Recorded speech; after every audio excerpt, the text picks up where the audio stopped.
ټریفیک مسله په دې وخت کې د ضلع ملاکنډ او خاص کر د تحصیل په کلیو د خلکو لپاره یو دردسر جوړ شوی دی. په دې کې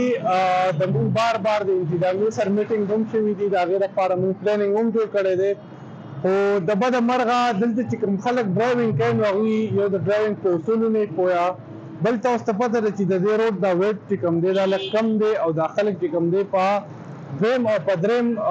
ګاډي باندې اوورټیک کوي چې د هغې سره هغه روډ بالکل جام شي. د دې نه علاوه چې کوم دی مونږ ضلعي انتظامیې ته دا هم ریکویسټ کوو چې دوی د بکیلي په بازار کې چې کوم ګاډي د ورځې لوډینګ انلوډینګ کوي نو تاسو د هغوی سره هم یو ټایم شیډول کړئ چې دوی تاسو دا کوم ګاډي دي دا په ټایم کې یا د ماسپښیني یا د ماښام چې کله دا ټریفیک چې کوم دی په بازار کې کم شي د هغې نه پسې لوډینګ انلوډینګ کوي نو د دې سره به ډېر زیاته ګزاره وشي. دلته که تاسو ګورئ نو په تېر د پی ټي اې په تېر ټینیور کې چې کوم دی ان پي اے صاحب و دلته د بایپاس چې کوم دی هغه دغه کړی چې دوی دلته به بایپاس منظورېږي، خو هغه د بده مرغه د فنډ د عدم دستیابۍ د وجې نه چې کوم دی هغه ډېر زیات لیټ شو. نو مونږ ستاسو د دې چینل په وساطت سره ان پي اے صاحب ته دا ریکویسټ کوو چې کاینډلي تاسو دغه فنډ زر تر زره چې کوم دی راوړئ او دا بایپاس چې کوم دی دا زر تر زره جوړ کړئ. کوم ملګري چې به زموږ د ټیکدرې سایډ نه راتله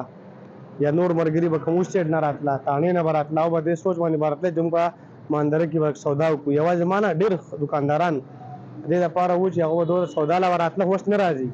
یا داسې د لارې کسان چې کوم داسې تله به شیرګل ته درګاه ته هغوی به هم دا سوچ چې موږ په ماندره کې ودرېږو، دلته پیزار وال دي جلوبۍ وال دي بټخیله بازار کې به لږ سودا وکړو. په دې وجې نه رش د وجې نه هغوی بالکل دې لارې د اوس نږد دي، هغوی ته ډېر مشکلات دي.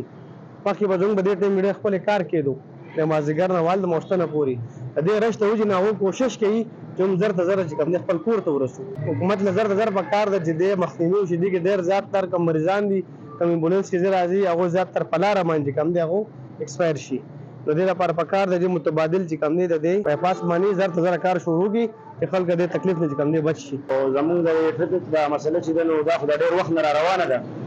پخواني کار خو بیا داسې خصوصا داسې ورځې دي چې په دې باندې دا ټریفیک ډېر زیات جام وي. یو ودونه مې او څنګه چې مخکې نور ملګرو هم دا خبره وکړه چې یاره د بایپاس ضرورت دی، د بایپاس ضرورت خو دی، خو دا ورځ ته ورځ دا ټریفیک هم سیوا کېږي او هڅه وکړي دا چې دلته ټریفیک پلینینګ نشته چې کم از کم د خیالي اتوار نه خو دلته یو ټریفیک پلینینګ وي نو مونږ ته به ډېر غټ سهولت و، ځکه چې دا ګاډي ټول په فوټپات را روان وي او ډېر انتهایي زیاته بیړه کوي. نو دلته یو خو ټیمې ورته مونږ دا درخواست کوو چې لږ راځي او دلته صفایي کوي، د دې روډ په غاړه ډېره غټه دوړه وي. نو بیا چې داسې ګاډي راځي او دا ټول بې قطار راځي، درې درې څلور څلور لاین راځي، نو زموږ دا کارونه او زموږ دا کاروبار ته ډېر زیات متاثره وي.